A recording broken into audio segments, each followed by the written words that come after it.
Hello everyone, this is a quick overview here on the rhetorical analysis, identifying rhetorical devices, summary outline. It's the first step in this rhetorical analysis piece, following the end of memoirs.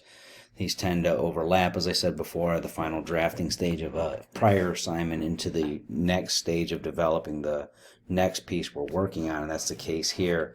I wanted to do a brief overview here on some things that are adjusted a little bit, but also for some clarification. We've been through a summary and outline now, and students have seen the things that they did correctly or missed on some of those, and I wanted to make sure that on these we don't have any issue moving forward. In points of clarification, the Dropbox here for each one of the assignments, right, you're going down through the content-based information here for the rhetorical analysis.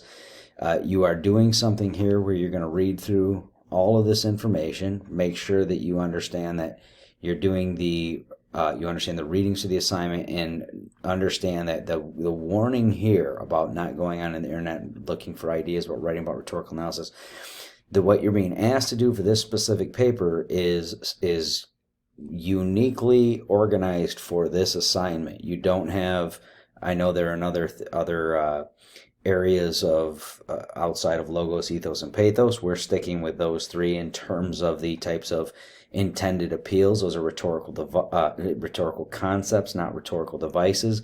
I want to make sure that we understand that you're not making that type of an error to start with. There are many sites and forums that offer ideas and suggestions, quote unquote, for rhetorical analysis topics, thesis supports, etc. And students who utilize them rather than doing the reading and following the lessons often find themselves in the plagiarism category when it comes time for grading. I make this announcement on this portion and want to touch base on this because this is where throughout the last few years I've started to see more and more of these pop up, including people trying to use the AI apps for writing the things for them.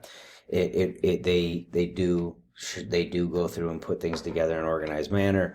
However, we also have two different systems that detect those, including one that pops up for probability of what yours is, and we also pair it off of prior writing. So be very careful that you're doing your own work.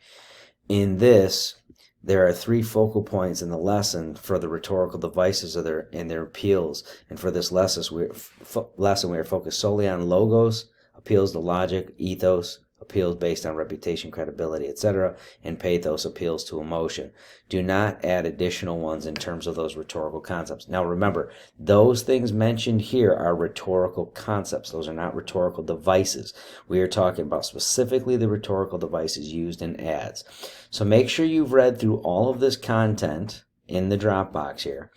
Make sure you read through these. You have two different example pieces that are here. One is this link to this ad, which is talked about and then used as the sample breakdown in your summary outline. And there's also, if any of these are interested in it, there's an additional interview with the director of that ad. The description here, again, you have parts 1 and 2 for this. You have the summary, and then you have the outline. The summary is going to be a brief overview of what the ad is, what the intended appeal and intended audience, what the intended appeals are for the intended audience. Now, if we're looking at this breakdown here, it gives all of this that is going to be consistent throughout the whole paper, not just the summary outline. Keep everything in third-person objective viewpoint. You're not making claims based on, when I say on the rubric argument, I'm just talking about the claim that's being made by the ad about, this is a product that we want you to purchase in that type of regard. What is the name of the piece you're analyzing? Who created the piece and why? Who is the intended audience? What rhetorical devices are present?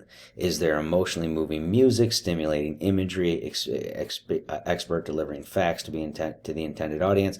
Those are rhetorical devices. Okay, logos, ethos, and pathos mentioned up here, those are rhetorical concepts. They're not devices. They're not going to be the topics of your body paragraphs. Offer examples of the appeals to each device present in the intended audience, and in one sentence, give this argument that is being made about the piece. By the piece. The part 2, the outline, just like you did on the prior one for memoir, you're going to break down everything that goes into your upcoming paper. So the rubric that's included below on this page here states very clearly on this. The goal of the assignment is for you to select a TV or YouTube ad. I'd say that this is pretty easy for us to now selectively just strike through on here, not have to think about this as in terms of TV. Most of you guys, I think, if not everyone, will be giving something that's based off of a YouTube commercial. Look for something fun, something that interests you, whatever else. But make sure that it's got enough rhetorical devices there that you can get enough out of it for your paper. Now remember, the papers, again, they're not too extensive. 750 words means that you're going to have about a 3-page paper, a little bit more.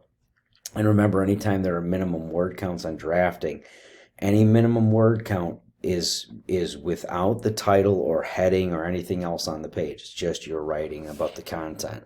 So on here, look for mainstream relevant pieces. You're looking, I'd say commercial ads predominantly are the ones that you'll find the easiest time with. And then you should be able to determine what is going on in the ad being used as devices simply by watching it one time. Whatever you decide this piece you select should be argumentative in nature. That simply means it's trying to persuade you to do something. It's not saying an argument back and forth. It's simply that it's a persuasive piece. It must make a claim. All commercial advertising and awareness campaigns, televised or streamed, make claims. Typically, they're claiming their product, person, or idea is the most appealing in some way, and that you or some particular demographic in society should be persuaded to agree, and then either shop, act, vote, etc. in the way that they're trying to get you to. Right? Every car commercial is trying to convince you to buy that car. Every sneaker commercial is trying to get you to purchase that sneaker. Every awareness campaign is trying to convince you to support that awareness campaign, like ASPCA or Green the Earth or any of those ones.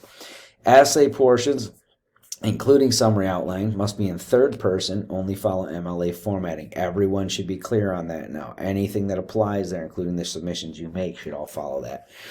The intro paragraph follows the general to specific. Again, body paragraphs are going to have separate body paragraphs for each device. So a topic sentence, your intro paragraph should end in a thesis. That gives a thesis that tells the devices that were used, like imagery, celebrity spokesperson, etc. Each body paragraph must start with a topic sentence introducing the individual device you're going to analyze in that piece. For each body paragraph, it works best to say, this is the device being used. Let's say it's imagery. Here's imagery as the device. And here's an example of it, and here was its intended appeal. When you're talking about the appeals, that's when you can talk about logos, ethos, pathos. Conclusions do a couple of different things. You'll have a works cited page that will include the link, the MLA formatted citation for the link for your piece. You're also going to include that on the summary outline. But for the conclusion paragraph, you're going to restate your thesis and then explain whether or not the piece was effective at delivering its intended message to the intended audience. Explain why or why not. Again, this is third person and objective. You're just stating whether or not the commercial effectively appeared to be persuasive for its intended audience. That doesn't mean you yourself, if you pick an ad that's geared toward 14-year-old kids for some schoolyard activity thing or a toy or something like that, you're not going to be taught, or a piece of sporting equipment for younger kids, you're not going to be talking about you specifically. You're going to be doing a third person objective on there for their demographic. So that's the basic framing of that. The other thing here, as I said before, is we're looking at the summary outline for this. So we want to make sure that we understand. Here, it's done with an example. The ad that's used for the example in the description is the Always Like a Girl. So you'll put the title of yours here in quotation marks, whatever yours turns out to be. We'd go here, and then give your YouTube link posted right here so that I can find whatever your YouTube link is, okay, for your exact ad. Here, give me your 200-word summary that accomplishes what is asked for in the Dropbox, and then down below, your general to specific intro. All of these, remember to delete the examples that are here and write in your own. Those are general to specific details that are included right now for you to see what the intro paragraph would look like if someone were doing a rhetorical analysis on that Always Like a Girl, hashtag Like a Girl ad.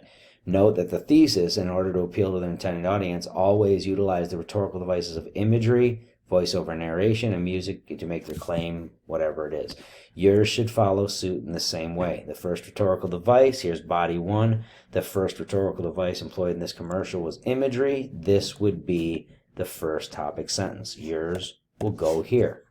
At least 6 body details in full sentences. Make sure you read all the directions on here. Writing in full sentences, write a detailed outline. Remove examples before beginning.